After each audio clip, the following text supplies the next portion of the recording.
The other day I was driving out in a country road, and there was a barn there, and it had the American flag, and it had been painted on the side of the barn, and it was very, very faded. And I kind of slowed up to read the inscription, and it said, "Happy birthday, America. Happy 200th birthday, America, 1776, 1976. And I said to myself, well, as I was driving, according to the old math, the math I learned, we are celebrating 240th year of our history, right? So happy birthday, America, 240 years. The message of the gospel is hopeful, but also, we live in difficult times, let's face it. On the international scene, we have the terrorist attacks now in Bangladesh that were followed by the same thing at the Istanbul airport. On the national scene, the horrific events there in Orlando, and I find it really difficult to take all the nasty, mean commentary and debate and conversation of our presidential candidates. And I think about right here in our own town, it just seems every night there's a shooting, and I just think of the Father's Day riot not too far from here. How are people of faith supposed to deal with the difficulties and challenges that characterize these troubled times? What can we do about the culture of death, the increase of terrorism, and the rise of secularism? I came upon this article written by a church historian, and he was reflecting on some things from the writings of Pope Francis. And the article, the title of the article caught my eye. The church thrives in troubled times. Wow. And he went on to say, this was true in the past, and it will be true in the future. The difference is that the times we live in now are our troubled times. And we are the followers of Jesus who must bear witness to him in these challenging and unique circumstances of today, in order to withstand the pressures applied by what I would say is so much internal dissension in the church and by external secular forces. The article goes on to say that the apostles, the martyrs, and the saints of the past 2 millennia can serve as a great inspiration for us.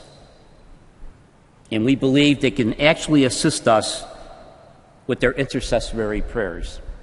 Sometimes when I meditate here in the church, I look at the various stained glass windows and think a little bit about the works of the apostles and the saints and the martyrs that are found in the stained glass windows of this church. Our responsibility is to follow the example of yesterday's saints so that we can pass on a vibrant, faith-filled church to our descendants.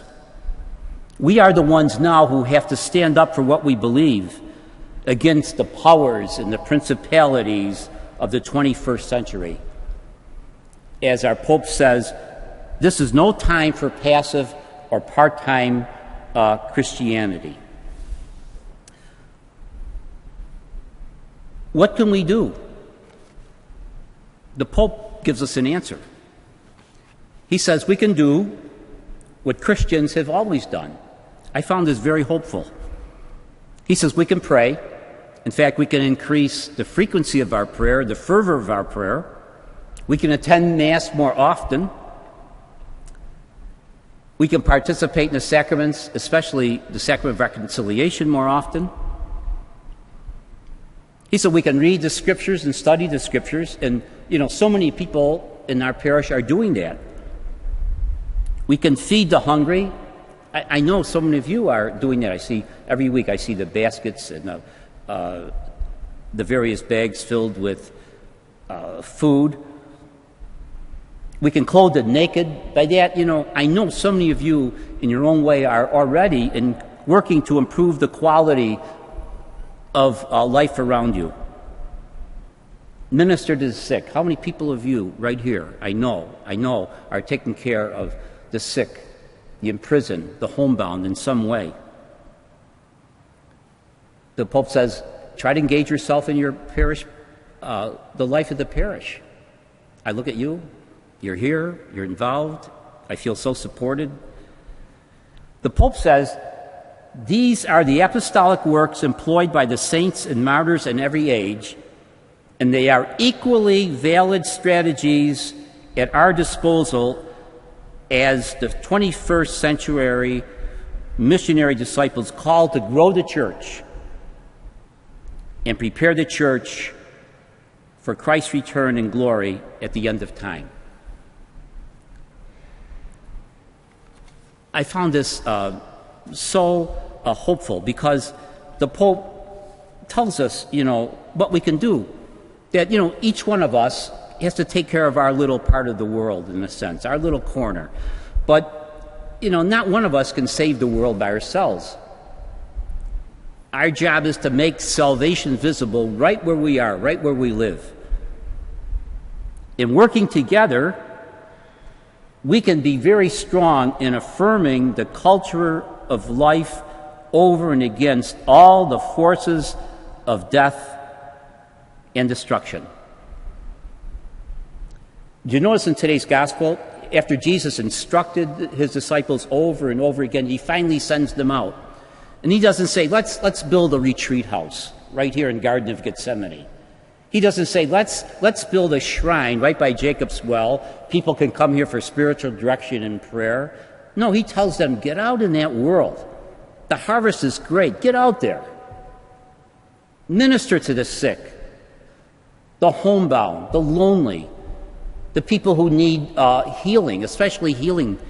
And they went out, and then they came back, and they were filled with joy. What happened when they cooperated with God's grace? They just took their basic talents and gifts, and with the grace of God, just took care of the little part that God sent them out to. And look at what happened.